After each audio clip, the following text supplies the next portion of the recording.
Peggy 18.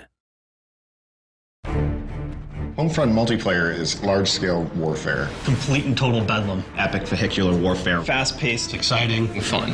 Homefront multiplayer takes place during the occupation wars. This is the time when the Korean army was invading the U.S. after a deadly EMP attack and cyber attack. The remnants of the U.S. military are kind of off, still trying to hold on and fight off the Korean invasion as best they can. Battles really take place in various locations, from suburban cul-de-sacs to department stores to a highway interchange, so you get to experience a wider swath of America.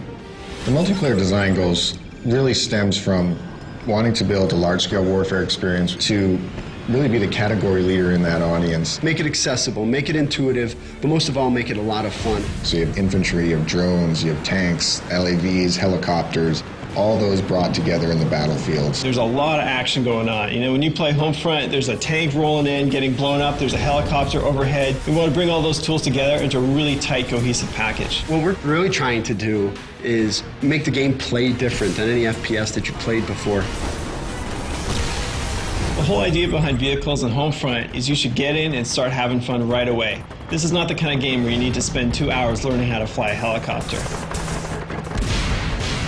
Battlefronts really gives us an in-game economy. So you're doing actions in the game, and every one of those actions is earning you points. So Battle Points basically allows us to put a price on each vehicle, to put a price on every special weapon. Rather than just saying like, oh great, you captured that objective, here's some experience, we're saying, hey, you captured that objective, that's great, now here's a tank. You can buy everything from tanks and helicopters to drones to additional ammo for your RPG.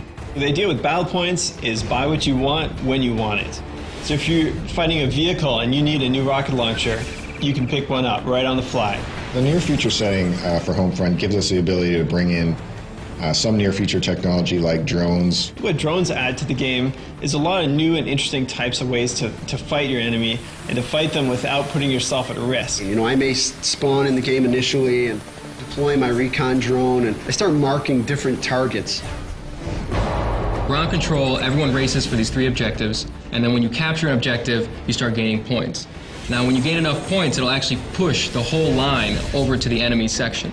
You're not spread out amongst a vast area. You feel the infantry-style combat, that intense battle for the objective points, as well as have the epic vehicular warfare reigning in. Ground control is different from other objective-based game modes because you get to fight over new spaces. The objectives will move to different locations, and you'll have to use new strategies when you get to those areas. So in essence, you're not just playing on the same map for 12 to 15 minutes, you're playing on 2 or 3 different maps, because all the gameplay is localized around those objective points. And as players start earning points, you're going to start seeing some tanks on the field, some helicopters. The battlefield evolves in a way that you see something different every minute that you're playing. Homefront is doing dedicated servers. In console games, you can get up to 32 players. In PC, obviously, it's even more important to have dedicated servers. After Homefront ships, I'm probably going to kick back by playing Homefront and destroying noobs online. It's interesting, as a developer, you have pretty much like one day where you know a lot more than everyone else at the game. After that one day, you're getting your ass kicked like everyone else.